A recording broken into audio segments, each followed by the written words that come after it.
सांगाल दिवाळीचा काय शुभेच्छा? दरवर्षी जन्मापासून दर दिवाळीला आम्ही सगळे बारामतीला येतो. त्याप्रमाणे दरवर्षीप्रमाणे आम्ही सगळं कुटुंब हे बारामतीला आलेलं आहे. उद्या पाडव्याचा सण असणारे सगळे पवार कुटुंबीय एकत्र असते. अर्थातच पवार फॅमिली ही दिवाळीला एकत्रच जमते. ताई, राष्ट्रवादीनं हसन मुश्रीफांना उमेदवारी दिली. भाजप उमेदवारीचा प्रचार करायला नाही म्हणतात, कसं बघतं? कारण गावची संबंध असल्याचा आरोप भाजपनं लावला. तो त्या भाजप ह्याचं सगळ्याची उत्तरं देवेंद्र फडणवीसांना द्यावी लागतील ना. पत्र देवेंद्र फडणवीसांनी लिहिलं, विरोध देवेंद्र फडणवीसांनी केला. आज गेल्या 3-4 दिवसात ज्या ज्या घटना झाल्या त्या सगळ्याची उत्तरं देवेंद्र फडणवीसांनाच द्यायला पाहिजे. तुम्ही त्यांना विचारलं पाहिजे, तुमच्या मुंबईच्या टीमला सांगा विचारा. याचं कारण असं की हे खूप दुर्दैवी झालं की 2 दिवसापूर्वी अजित पवारांनी कैलासवासी आर पाटलांबद्दल जे वक्तव्य केलं, अर्थातच त्याचा सगळ्या महाराष्ट्राने निषेध केलेला आहे. आपल्याकडून आपल्याकडे मराठी आणि भारतात संस्कृतीमध्ये एखादा माणूस जेव्हा जातो तेव्हा त्याच्याबरोबरचं सगळं जे काय वाईट असतं ते सोडून देतो आपण. जे काय असेल, आपली कटुता असेल, कितीही वैरी असला तरी आपल्यावरच्या संस्कारांमध्ये आपण नेहमी असं म्हणतो की कुणाच्या घरी चांगली घटना किंवा लग्न असेल, दुर्घटना घटना झाली तेव्हा सगळं कटुता सोडून तिथे जायचं असतं. हे झालेले आपल्यावरचे भारतीय मराठी संस्कार आहेत. आबा तर घरचाच होता, आबा काही वैरी नव्हता. आबा हे माझे ज्येष्ठ बंधू. आबा जेव्हा गेले त्या क्षणी मी तिथे उभी होते, तो क्षण मी आयुष्यभर विसरणार नाही.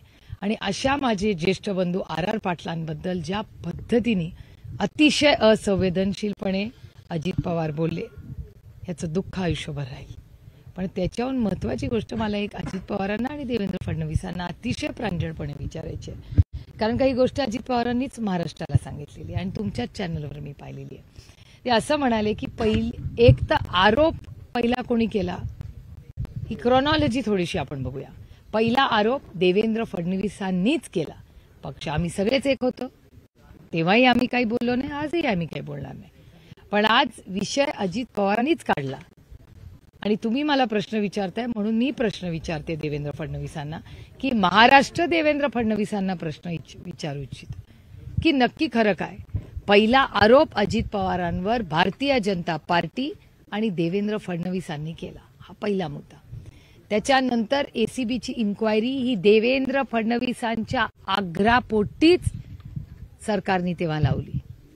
तेव्हा देवेंद्र फडणवीसांची मागणी पूर्ण करण्यासाठी, आणि आर पाटील एक इमानदार माणूस होते, त्यांना कधीच ध्यानीमानी आलं नसेल, त्यांनाही वाटलं असेल ना की अजित पवारांनी काहीच केलं नाही, विरोधक इन्क्वायरी लावतायत, आपण पारदर्शकपणे दूध का दूध पाणी का पाणी होऊन जाऊ दे, आपल्या अजितदादांनी काहीच केलं नाहीये, त्याच्यामुळे इन्क्वायरी लावायला आपल्याला काय डर काय, असाही विचार करू शकले असते. आणि त्यांनी ती इन्क्वायरी फक्त देवेंद्र फडणवीसांच्या आग्रहापोटी लावली असावी. आता तो माणूस तर नाही आपल्यामध्ये आणि अशा माणसाबद्दल बोलायचं नाही, आपले संस्कार आहेत. पण मला एक देवेंद्रजींना प्रश्न विचारायचा आहे की देवेंद्रजी, आपण पहिले अजित पवारांवर आरोप केले, त्याच्यानंतर देवेंद्रजी मुख्यमंत्री झाले, जी सही आर पाटलांनी केली त्याच्यावर फायनल शिक्कामोर्तब हा देवेंद्र फडणवीसांनी मुख्यमंत्री म्हणून केला. आबा तर होम मिनिस्टरच होते, त्याच्यावर मुख्यमंत्र्याची सही हवी होती. तो मुख्यमंत्री कोण, तर त्या मुख्यमंत्री ज्यांनी फायनल ऑर्डर केली त्या मुख्यमंत्र्याचं नाव देवेंद्र फडणवीस. त्याच्यामुळे अजित पवारांवर जी फायनल इन्क्वायरीचा निर्णय कोणी घेतला तर अजित पवारांची इन्क्वायरी देवेंद्र फडणवीसांनी लावली मुख्यमंत्री म्हणून. आणि त्यानंतर राज्याशी गद्दारी केली. मला आश्चर्य वाटते देवेंद्रजी, आपसे उम्मीद न थी. कारण देवेंद्र फडणवीसांनी, अजित पवार विरोधी पक्षात होते बरोबर, ज्या माणसाच्या विरोधात तुम्ही रोज आरोप करता त्याच माणसाला जो विरोधी पक्षात आहे त्याला बोलवून तुम्ही फाईल दाखवता. जे देवेंद्र फडणवीस महाराष्ट्राचे मुख्यमंत्री, अजित पवार विरोधी पक्षात, आणि तुम्ही गोपनीयतेची शपथ घेतलेली असताना तुम्ही विरोधी पक्षाच्या माणसावर, ज्याच्यावर तुम्हीच स्वतः देवेंद्रजींनीच आरोप केले त्याला तुम्ही सही केलेली फाईल दाखवता. कसा ठेवायचा देवेंद्रजींवर विश्वास आपण? आणि देवेंद्रजी यांना उत्तर द्यावं लागेल हे, कारण का आरोप देवेंद्रजींनी केले.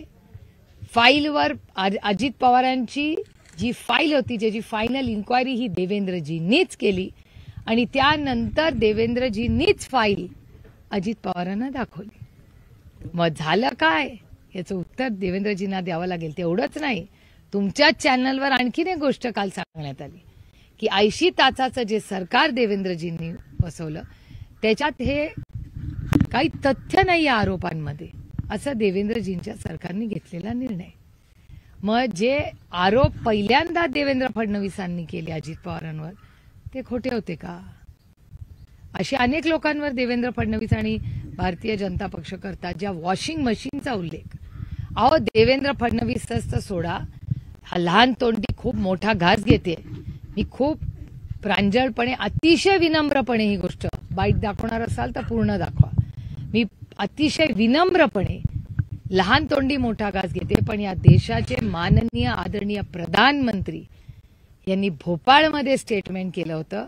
हा नंबर माझा नाही, हे स्टेटमेंट आदरणीय माननीय या देशाच्या प्रधानमंत्र्यांचं आहे की 70,000 कोटी रुपयाचा गफला झाला. हे मी म्हणत नाहीये, या देशाचे प्रधानमंत्री म्हणतायत भोपाळमध्ये. आणि त्यानंतर हा आरोप केल्यानंतर 5 दिवसांनी त्यांनी नॅचरली करप्ट पार्टी NCP, हे माझे शब्द नाही आहेत, हे माननीय प्रधानमंत्र्यांचे आहेत. आणि ज्या पक्षाला तुम्ही naturally corrupt party Bharatiya Janata पक्ष म्हणत होता त्याच्याबरोबर तुम्ही सरकार बनवता. आता ह्या सगळ्याची उत्तरं देवेंद्र फडणवीसांनी द्यावी लागतील. आता ही विधानसभा निवडणुका चालू आहेत. मोदींचा उल्लेख झाला. मोदी जवळपास 50 ते 60 सभा महाराष्ट्रामध्ये घेणार आहेत असं सांगण्यात आलं. जर ह्या देशाच्या प्रधानमंत्र्याला 50 ते 60 सभा महाराष्ट्रात घ्याव्या लागत असतील, ह्याच्यातच मराठी बाण्याचं कौतुक केलं पाहिजे की देशाच्या प्रधानमंत्र्याला 50 ते 60 सभा एका राज्याच्या इलेक्शनमध्ये घ्याव्या लागत आहेत. ह्या प्रत्येक मराठी माणसाला आनंदाची गोष्ट आहे की प्रधानमंत्र्याला इतक्या वेळा इथे यावं लागतंय आणि ते या देशाचे प्रधानमंत्री आहेत आणि एका सशक्त लोकशाहीमध्ये अतिथी देवो भव. त्याच्यामुळे प्रत्येक जो विरोधक असला तरी काय झालं, त्याचं स्वागतच आम्ही भारतरत्न डॉक्टर बाबासाहेब आंबेडकरांच्या संविधानाने करू. बंडखोरीचं पीक जे आहे ते जोरात चाललंय. महाविकास आघाडी असेल, महायुती असेल, बरोबर आहे. दोन्हीमध्ये सांगलीचा तिढा मात्र कायम आहे. सांगलीबरोबर आता दौंडमध्ये देखील राष्ट्रवादी उमेदवार उतरवलाय, पुरंदरमध्ये उमेदवार उतरवलाय. काय कसं बघताय? याचा प्रश्नाची उत्तरं तुम्हाला अजित पवार आणि देवेंद्र फडणवीसांना विचारावी लागतील. कारण का दौंड आणि पुरंदरचा ज्याचा तुम्ही उल्लेख केला ती युतीचे इश्यूज आहेत. म्हणजे दौंडमध्ये घड्याळ आणि कमळ एकमेकाच्या विरोधात लढणार आहे. त्याच्यामुळे त्यांची काय स्ट्रॅटेजी आहे हे तुम्हाला त्यांना विचारायला लागेल. जलसंपदा खात्याचे जे रिटायर्ड अधिकारी आहेत विजय पांढरे यांनी असं म्हटलंय की आर पाटलांनी जी भूमिका त्यावेळेस घेतली होती ही भूमिका अतिशय योग्य होती. मात्र कुठेतरी राजकारणात एकमेकांना बदनाम करण्याचं षडयंत्र हे सुरू आहे. त्यामुळे आर पाटलांची यामध्ये काही चूक नाही, त्यांनी घेतलेली भूमिका योग्यच होती. याकडे कसं पाहता? नहीं, आर पाटील की सबसे बड़ी ताकद उसकी ईमानदारी थी आणि गेलेल्या माणसाबद्दल बोलणं हे अतिशय वाईट आहे. कधीच आपण बोललेलं नाही पाहिजे. म्हणजे कैलासवासी मुंडे साहेब आज आपल्यात नाहीत, महाजन साहेब आपल्यात नाहीत, पण कधीही त्यांच्या कुटुंबात आम्ही अनेक वर्ष एकामेकाच्या विरोधात काम केलं, पण कधी आम्ही त्या कुटुंबांबद्दल कधी एक शब्द काढला नाही आणि काढणारी नाही. आणि त्यांच्या घरातल्यांच्या आणि कुटुंबांचा आम्ही मान सन्मान प्रेमाने करू, कारण का त्यांच्या घरातला कर्ता पुरुष गेलाय. इतकं संवेदनशील आणि गलिच्छ राजकारण करूया नको आपण, ज्याच्यातून ज्या ज्या घरातला कर्ता पुरुष गेलाय त्याच्या विरोधात किंवा काही बोलावं हे आमचे संस्कारच नाही आणि कधी करणारे नाही असं गलिच्छ राजकारण. आणि मला असं वाटतं हे जे प्रश्न आहेत हे सगळ्याची उत्तरं एकच माणूस देऊ शकतो आणि त्या माणसाचं नाव देवेंद्र फडणवीस. त्यांनाच हे प्रश्न विचारले पाहिजेत की आरोप तुम्ही केले, फाईल तुम्ही दाखवली, नंतर केस ACBची तुम्ही परत घेतली. म्हणजे या सगळ्याची प्रश्नाची उत्तरं ही एकाच माणसाकडे आहेत, त्या माणसाचं नाव देवेंद्र फडणवीस. काही दिवाळी तोंडावर आहे, मात्र असं असताना काल रात्री पुण्यामध्ये 3 जणांकडून पुणे परिसरात गोळीबार करण्यात आला. हो, पण माझं म्हणणंच आहे data speaks for itself. डेटाच बघा ना, महाराष्ट्रामध्ये प्रचंड ज्या पद्धतीने क्राईम वाढलेला आहे ह्याच्याबद्दल मी अनेक वेळा, आणि पुण्यामध्ये तर प्रॉब्लेम आहेच, मी वारंवार तुमच्या सगळ्या चॅनल्सवर गेले 1 वर्ष हे बोलते की क्राईम वाढलेला आहे आणि याला जबाबदार राज्याचे गृहमंत्री आहेत. विधानसभेची निवडणूक झाल्यानंतर भाजप आणि मनसे सत्तेत येईल आणि यामध्ये भाजपचा मुख्यमंत्री होईल असं विधान अमित ठाकरे यांनी केलंय. आणि यानंतर या सगळ्या प्रक्रियेमध्ये अजित पवार आणि एकनाथ शिंदेचं काय करायचं ते नंतर बघू असं देखील त्यांनी म्हटलं. ही लोकशाही आहे, प्रत्येकाला बोलायचा अधिकार आहे. थँक्यू.